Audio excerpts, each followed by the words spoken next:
맥추감사 주일입니다. 2016년을 살고 있는 우리에게 보리를 추수하는 이 맥추감사 주일이라는 이 단어가 별로 이 느낌이 와 닿지 않는 그러한 단어가 되는 것이 사실입니다. 그러나 한 세기 전인 저희들이 어린 시절만 해도 한국교회에서는 이 맥추감사주일이 추수감사주일 못지않게 아주 큰 비중을 가지고 있었습니다. 그 시절에는 보릿고개라는 것이 있었습니다. 그래서 해마다 4월이나 5월이 되면은 전년 가을에 거둔 곡식은 다 떨어지고, 그리고 이제 아직 보리는 연글치, 아직 익지 않은 상태가 됩니다. 이때를 우리가 춘궁기, 보릿고개라고 부르는데, 먹을 것이 없어서 풀이나 나무 뿌리를 캐다가 죽을 쏘서 이렇게 먹고 살았습니다. 그러다가 이제 보리를 추수하게 되면은 굶어 죽지 않고 그래도 이렇게 또 한 해의 목숨을 부지했구나 하면서 그것을 감사해서 그 보리 추수한 그 보리단을 하나님 앞에 갖고 나와서 감사의 예배를 드렸습니다.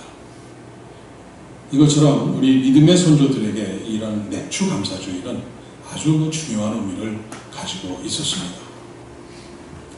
성경에 보면 이스라엘에는 많은 절기들이 있는 것을 우리가 볼 수가 있습니다. 그야말로 이스라엘에는 한 해를 절기로 시작해서 절기로 끝난다고 해도 과언이 아닐 정도로 이렇게 절기들이 참 많습니다.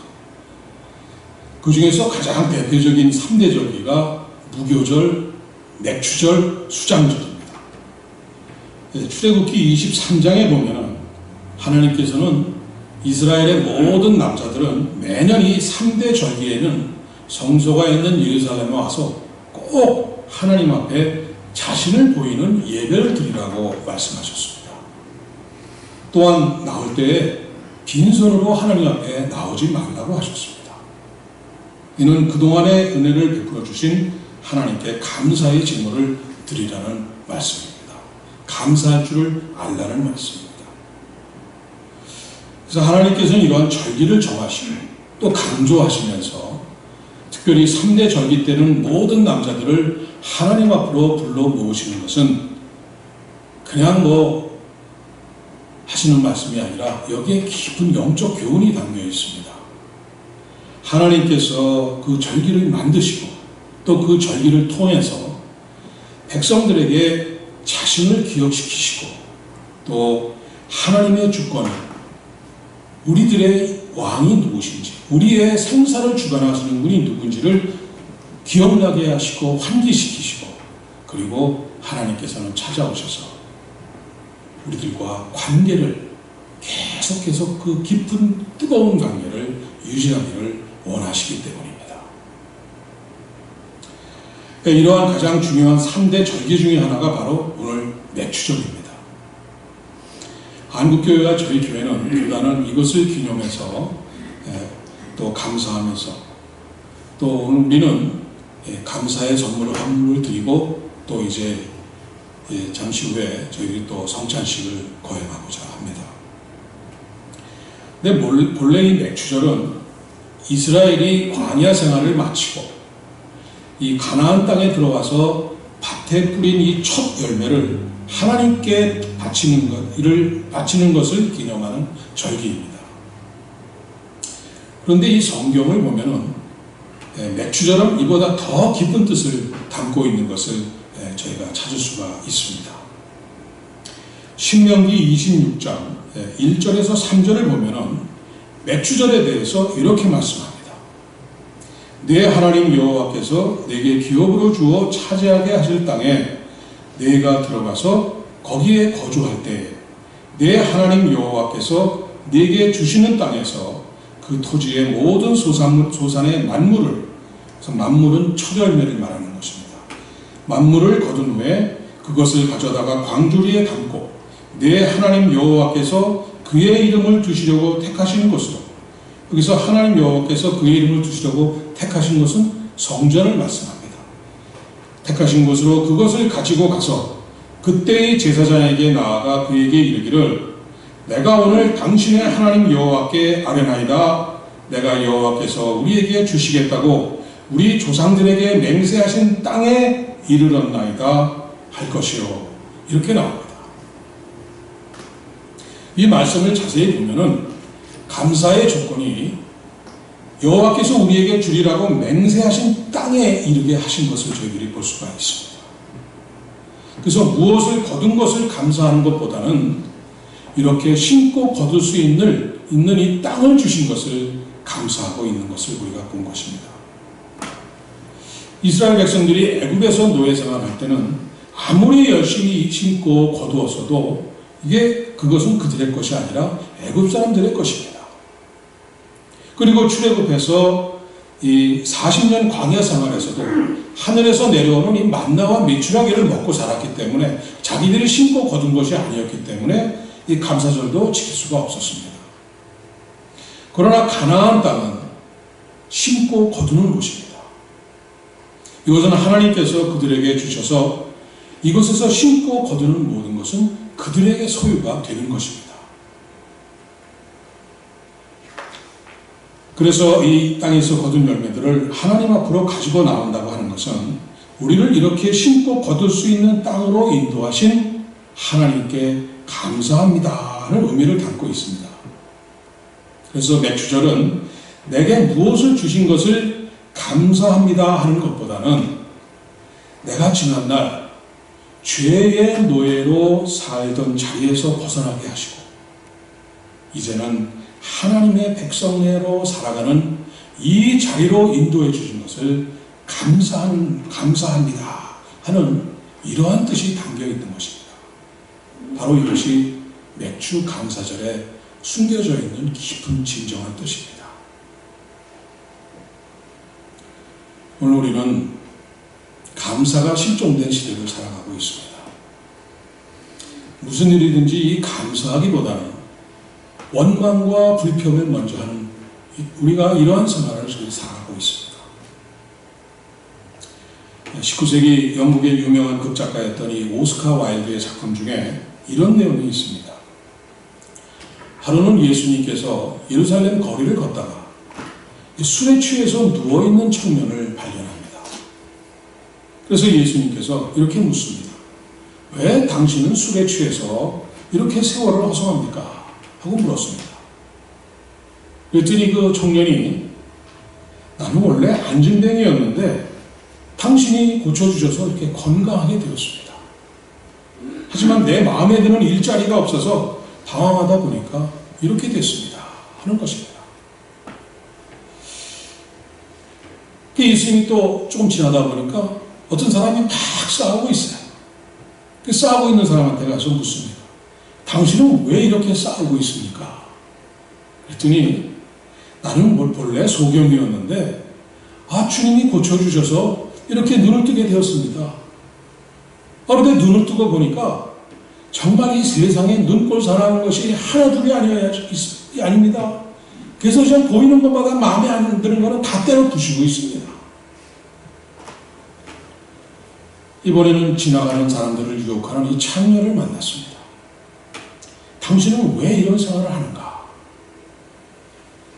나는 원래 더러운 죄인이었는데 당신이 용서해 주셔서 자유함을 얻었습니다. 그런데 살다가 보니까 재미도 없고 처량하고 그냥 따분해서 다시 이 생활을 시작을 했습니다. 이러는 겁니다. 여러분, 감사할 줄 모르는 사람은 아무리 은혜를 받아도 소용이 없습니다. 옛날에는 물에 빠진 사람 건져놓으면 보따리 내놔라고 그랬지 않습니까? 요즘은 물에 빠진 사람 건져놓으면 보따리 찾는 거는 당연하고 세탁비하고 차비까지 달라고 한답니다. 한국에서는 만약 길에서 아주 돈이 많이 들어있는 지갑을 주워서 주인을 이렇게 찾아서 돌려주었는데 그 지갑 주인이 그 고마움의 표시를 하지 않으면 처벌을 받게 된답니다. 그래서 지갑을 찾아준 사람에게 5%에서 작게는 5%에서 많게는 20%까지 거기에 들어가 있는 잊어버렸던 금액의 5%에서 20%까지를 감사의 표시로 줘야 되는 것이 이렇게 법으로 이렇게 정해져 있다고 합니다. 그 죄목이 뭐냐면은 감사하지 않은 죄. 참 요즘 아주 별의별 제목이 다 있습니다. 얼마나 감사하지 않고 살아가면은 정말 법으로 정해놓은 만큼 그야말로 감사를 상실한 시대가 되었습니다. 오늘 여러분들이 다시 한번 감사하는 마음을 갖게 되시기를 바랍니다. 그동안 당연한 것으로 알고 살았던 것에 대해서 감사하는 마음을 회복하시길 바랍니다. 그 하나님의 그 은혜에 대한 감사, 낳아주시고 키워주신 부모님에 대한 감사, 그리고 우리 같은 교회 내에서 형제 자매된 우리 교우들에 대한 감사, 그리고 우리 이웃들에 대한 감사, 이런 감사들을 회복하시길 바랍니다. 오늘 본문은 주님께서 비유하시는 말씀입니다. 원래는 이 천국에 대한 비유의 말씀인데 본문 속에 나타나는 그 일꾼들의 모습을 한번 저희들이 비교해 보면서 우리 속에 있는 이 원망과 불평의 이유가 무엇인가, 어떻게 하면 감사가 넘치는 삶을 살 수가 있을까 하는 것을 우리 본문을 통해서 한번 같이 묵상해 보고자 합니다. 본문 말씀을 여러분들이 너무나 잘 아시는 겁니다. 저는 이 본문을 읽을 때마다 제가 살던 이 북부 뉴저지, 이 팰리세이드 파크 가면은 다 아시지만 한국 사람 많이 사는 이 브로드웨이 애고에 아시지 않습니까? 거기 가면은 비가 오나 눈이 오나 아침서부터 저녁 해질 때까지 길거리에 쭉 그냥 늘어서 가지고 서 있는 이 히스패닉 친구들을 만나게 됩니다.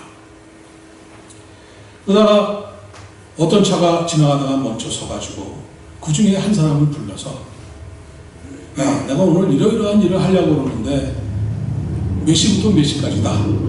그래서 얼마를 줄 테니까 가겠느냐. 이렇게 해서 흥정을 합니다. 그래서 흥정이 되면은 그 친구를 차에 태워서 그 일터로 데려갑니다. 아직 제가 이 중부 뉴저지에는 그런 게 없는 거로 아직 제가 보지는 못했습니다. 근데 이 팰리세이드 파크에는 1년 365일 그냥 매일입니다. 그렇게 해서 이 픽업을 받은 사람은 그야말로 하루 일당을 버는 거고, 픽업 받지 못한 사람은 하루 종일 해가 질 때까지 거기서 벽에서 기대어 서서 그냥 아무것도 하지 않고 친구 옆에 친구하고 같이 잡담이나 하면서 하루 종일 보냅니다. 저도 옛날에 비즈니스 할 때 가끔 그 웨어하우스 정리를 할 때 그 친구들을 가끔 데려다 쓰긴 했는데, 참 하여튼 그 친구들 생각할 때마다 참 늘 치근한 생각이 듭니다. 바로 오늘 본문의 상황이 바로 이러한 상황입니다. 어두운 새벽부터 장터에는 많은 사람들이 이렇게 소송거리고 있었습니다. 그래서 이 사람들은 하루 벌어서 하루 먹고 사는 사람들입니다. 그래서 이 사람들은 누군가가 장터에 나와서 자신을 고용해 주기를 기다리고 있었습니다. 근데 그때 어떤 포도원 주인이 나타났습니다. 그리고는 장터에 서성거리고 있는 노동자들을 전부 고용을 했습니다. 그리고 하루 종일 포도원에서 일을 하면은 한 데나리온의 품삯을 주겠다고 약속을 합니다. 요즘 그 팔팍에 있는 그 히스패닉 친구들은 대개 제가 할 때는 한 100불 정도 이렇게 하루 일당으로 주곤 했습니다. 그래서 이 노동자들은 오늘도 허탕치지 않고 일을 하게 된 것을 기뻐하면서 포도원에 들어갔습니다. 그래서 모두가 떠나간 이 장터에 이제 아침이 찾아옵니다. 9시쯤 되니까 어디선가 또 노동자들이 또 한 사람, 두 사람 다시 몰려들기 시작합니다. 어젯밤 늦게까지 술 마시다가 이른 새벽에 나오지 못한 그런 친구들입니다. 보통 이 시간에 오면은 이 일꾼을 찾는 사람을 찾기가 쉽지 않은데 또 혹시나 해서 기대를 가지고 나왔습니다. 그랬더니 아까 그 포도원 주인이 다시 나타났습니다. 그리고는 너희에게 일할 만큼 삭스를 주겠다 하고는 포도원으로 들여보냅니다. 그래서 이 친구들은 늦게 나온데도 불구하고 일을 하게 된 것을 아주 감사하게 하면서 생각하면서 포도원으로 들어갔습니다. 낮 12시가 되었습니다. 땡볕이 내려지는 뜨거운 날씨였습니다. 근데도 어디서 사람들이 몰려들기 시작을 합니다. 이 사람들은 아침에 어디 급한 일이 있어서 그 일을 보고 나왔던 사람들입니다. 그래서 12시에 일꾼을 고용하는 사람이 없는 것을 알면서도 막상 특별히 할 일도 없고 그러니까 장터에 그냥 나와서 서성거리고 있었는데 그때 또 포도원 주인이 나타나서는 너희도 일할 만큼 삭슬 줄 테니까 포도원에 들어가라. 해서 이게 오늘 이런 웬 행운이 다 있다. 이렇게 하면서 감사하게 여기면서 또 일터로 들어갑니다. 오후 3시가 되었습니다. 또 장터에 또 사람들이 하나둘 또 모이기 시작합니다. 근데 이 사람들은 몸이 아파서 하루 종일 누워있다가 겨우 몸을 추스리고 이 장터에 나온 사람들입니다. 그래서 물론 일을 하러 온 것은 아니고 그저 친구들이나 만나서 요새 일거리가 있는지 그래도 만나보려고 이런 건 할 일이 없어서 나온 사람들입니다. 그런데 포도원 주인이 또 나타납니다. 야, 너도 할 일이 없냐? 그럼 우리 포도원에 들어가라. 이렇게 해서 또 포도원에 들여보냅니다. 그랬더니 이 사람들이 저 사람이 이게 무슨 자선 사업가인가 하면서 아주 감사하면서 포도원에 들어갑니다. 어느덧 이제 석양이 비치는 저녁 5시쯤이 되었습니다. 그런데 어슬렁어슬렁 한두 사람이 또 나타나기 시작을 합니다. 이 사람은 며칠 동안 일자리를 찾지 못해서 굶었던 사람입니다. 제대로 걷기도 힘들었지만 그래도 또 하루 또 공칠 수가 없어서 내일 아침에 찾을 수 있을 것 같은 일자리 정보라도 얻고 들어가야 되겠다 하고 아무 기대도 하지 않고 나왔습니다. 그런데 포도원 주인이 또 나타나서는 너도 일할 수 있냐? 그러면서는 포도원에 들여보내는 거예요. 그래서 이 사람은 품삯을 얼마를 받는 게 문제가 아니라 그래도 오늘 굶지 않고 이렇게 정말 일할 수 있는 게 너무 감사해서 너무너무 감사하면서 포도원에 들어갑니다. 그래서 모두들 이 포도원에서 일을 하고 있을 때 이른 새벽에 들어온 사람이 이런 옆에 있는 사람을 쳐다보면서 아주 비웃듯이 이런 말을 합니다. 나는 이른 새벽에 왔으니까 한 데나리온을 받을 텐데 너는 오후 5시에 들어왔으니까 너는 얼마나 받겠냐 하면서 비웃습니다. 드디어 날이 저물어서 일꾼들에게 품삯을 지불할 시간이 되었습니다. 그런데 포도원 주인은 이른 새벽부터 일을 한 사람이나 오후 5시에 들어와서 일을 시작한 사람이나 똑같이 한 데나리온씩을 줍니다. 그러자 이른 새벽에 들어온 사람들이 주인을 원망합니다. 아니 어떻게 이럴 수가 있습니까? 우리는 하루 종일 더위와 싸워가면서 이렇게 일을 했는데 이 사람은 오후 5시에 들어와서 이제 겨우 1시간을 일했는데 우리가 똑같이 한 데나리온을 주는 것이 이게 말이나 됩니까? 여기에 우리의 원망의 이유가 있습니다. 우리들이 원망하는 이유가 바로 여기에서 우리가 찾아볼 수가 있습니다. 이른 새벽에 일하러 온 사람들은 왜 우리를 이렇게 대합니까? 하고 합니다. 우리도 많은 경우에 내가 이렇게 했는데 이렇게 많이 했는데 어떻게 나를 이렇게 대접합니까? 하는 경우가 있습니다.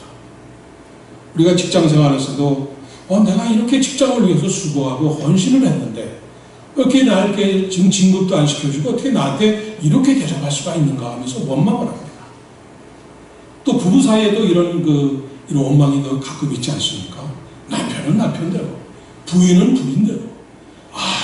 서로의 수고를 비교하면서 내가 애 키우느라고 얼마나 고생했는데 내가 직장 생활에 뼈 빠지게 그냥 고생해서 돈 벌어 다니라고 얼마나 고생했는데 하면서 서로의 그 일이 더 컸다고 이렇게 하면서 인정을 받기 위해서 이렇게 서로 원망을 또 합니다.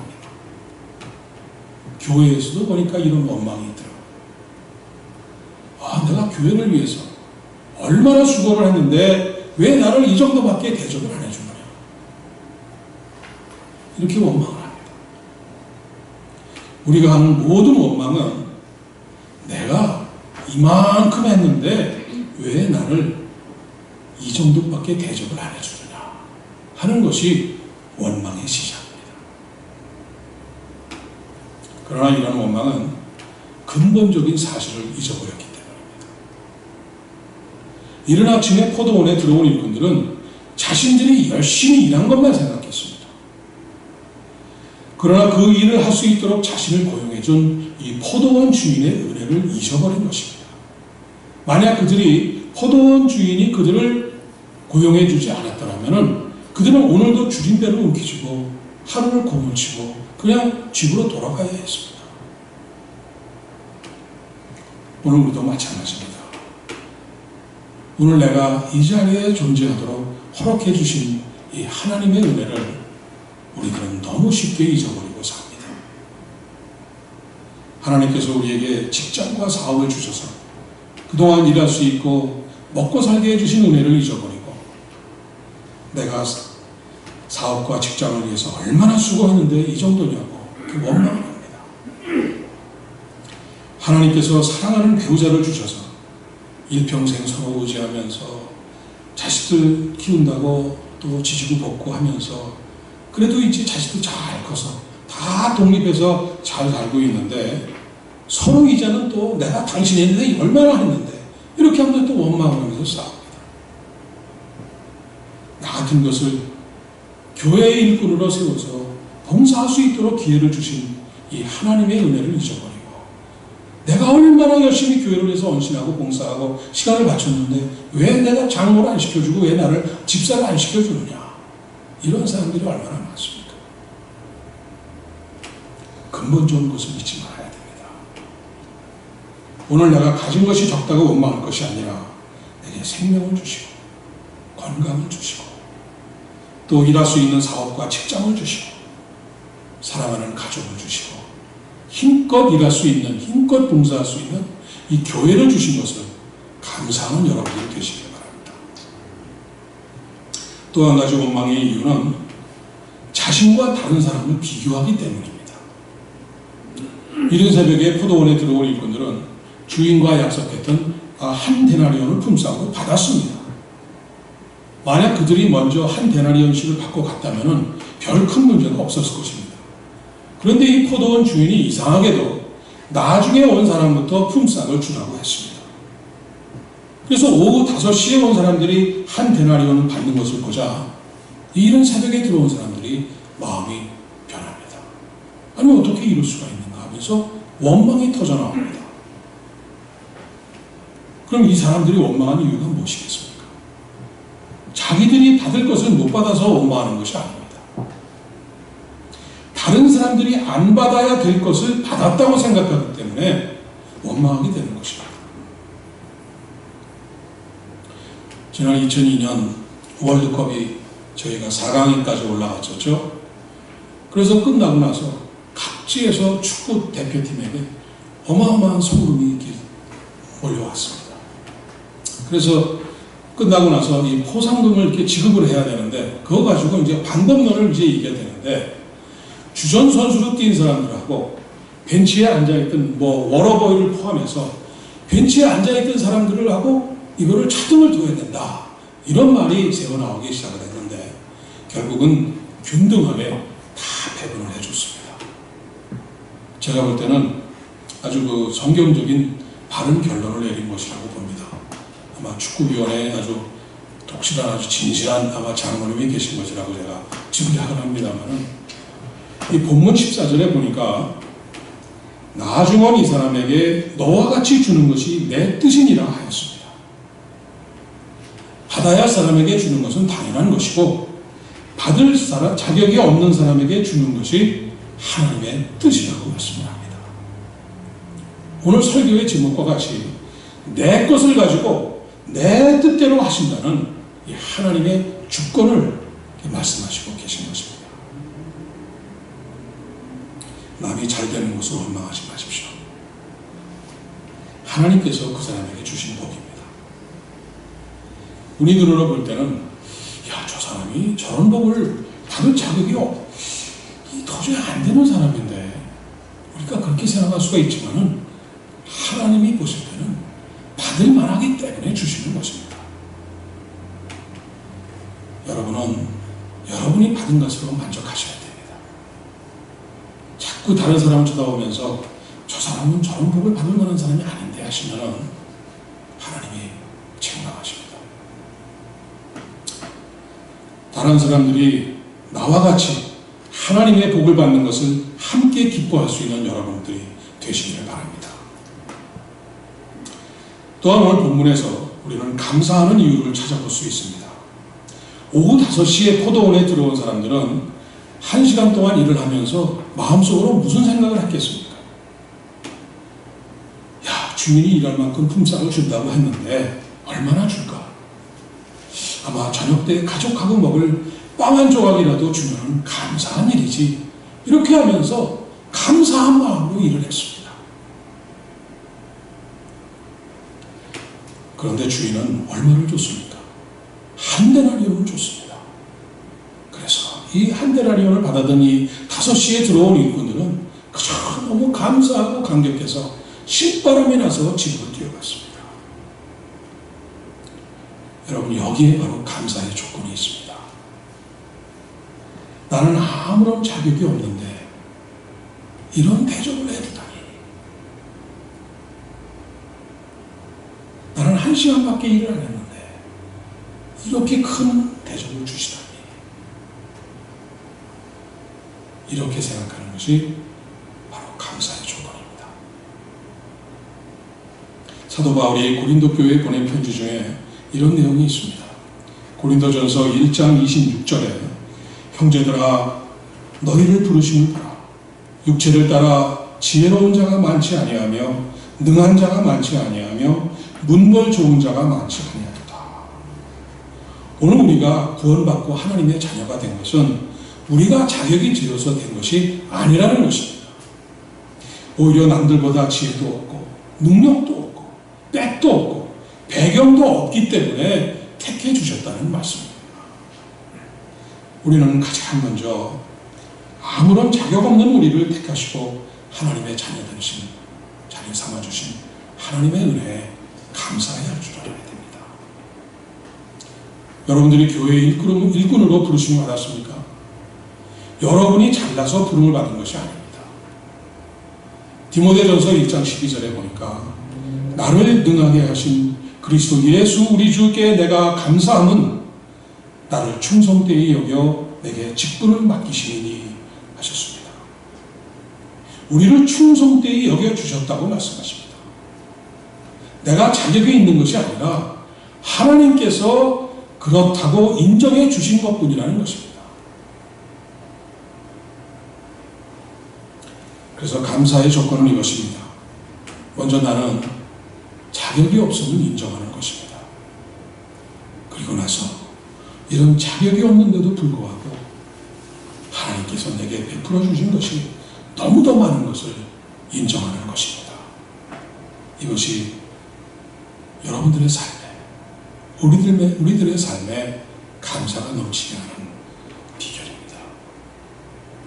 사랑하는 여러분, 오늘 맥주감사주의를 맞아서 우리들의 무뎌졌던 이 감사의 마음을 회복하시길 바랍니다. 내일은 240주년 미국 독립기념일입니다. 신앙의 자유를 찾아서 이 땅에 건너와서 청교도의 믿음 위에 이 나라를 세우고 영국의 식민지에서 벗어나 자유롭게 하나님을 섬기기 위해서 숭고한 희생을 감당했던 이 땅의 믿음의 선진들과 이 국부들, 이 파운딩 파더스들에게 감사를 표하는 날입니다. 그리고 100여 년 전 이 미국에서 파송돼서 가장 가난했던 조선 땅의 무지한 백성들을 위해서 생명을 바쳐 헌신한 선교사님들 덕분에 우리는 오늘 이렇게 자유롭고 풍요로운 제2의 조국, 이 미국 땅에 살면서 이렇게 예배를 드리고 있습니다.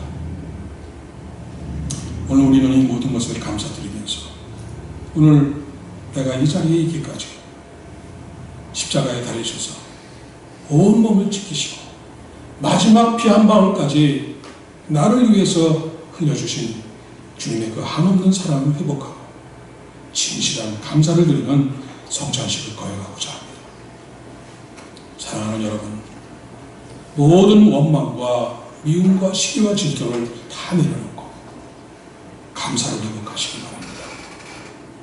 오늘의 나된 것을 감사하는, 주님의 자녀된 것을 감사하며 살아가는 여러분이 되시기를 간절히 축원합니다. 기도하시겠습니다. 아버지 하나님, 아무 자격도 없는데도 아버지께서 의뢰히 주시니까 그저 당연한 것으로만 알고 감사를 잊어버렸던 저희들을 용서해 주시옵소서. 너무도 많은 것을 주셨음에도 맡겨놓은 것 받는 것처럼 감사치 않고 불평과 원망하며 살아온 저희들을 용서해 주시옵소서.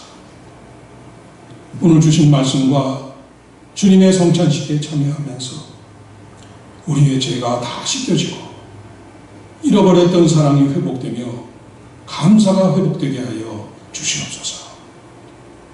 이제부터는 주님이 주신 모든 은혜와 감사에 보답하며 살아가는 우리 모두가 되게 해 주시옵소서.